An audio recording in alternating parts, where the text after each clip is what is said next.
శ్రీమాత్రే నమః. మనం నిత్యం చేసేటువంటి పారాయణాలు సహస్రనామ స్తోత్ర పారాయణము అనేది చాలా రెగ్యులర్గా చేస్తూ ఉంటాం.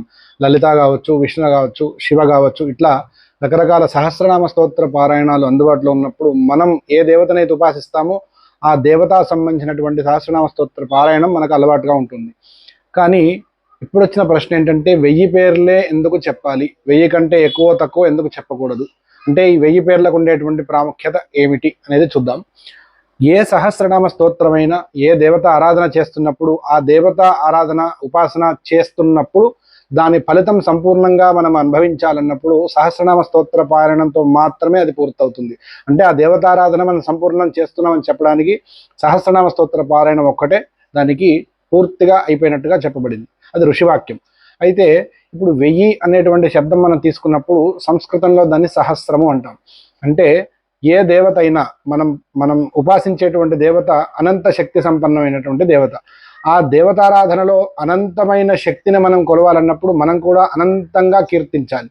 అట్లా అనంతంగా కీర్తించాలన్నప్పుడు మన దగ్గర అనంతమైనటువంటి శక్తి ఉండాలి. కానీ మనుషులు మాత్రం అనంతం కాదు. మనుషులకు అంతం అంటూ ఉంటుంది. అంటే ఒక పరిమితి ఉంది. ఆ పరిమితిని దాటి కీర్తించే శక్తి మనిషికి లేదు. కానీ దేవతలు మాత్రం అపరిమితం.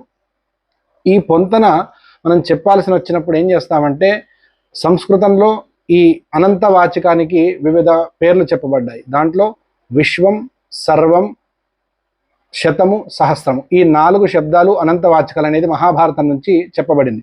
అయితే ఆ సహస్రం అనేటువంటి శబ్దం అనంతవాచికగా చెప్పబడింది. కాబట్టి ఈ సహస్రనామాలు చెప్పడం వల్ల అనంతంగా కీర్తినటువంటి ఫలితం దక్కి మన ఉపాసన పూర్తి అవుతుంది అనేది ఋషివాక్యంగా చెప్పబడింది.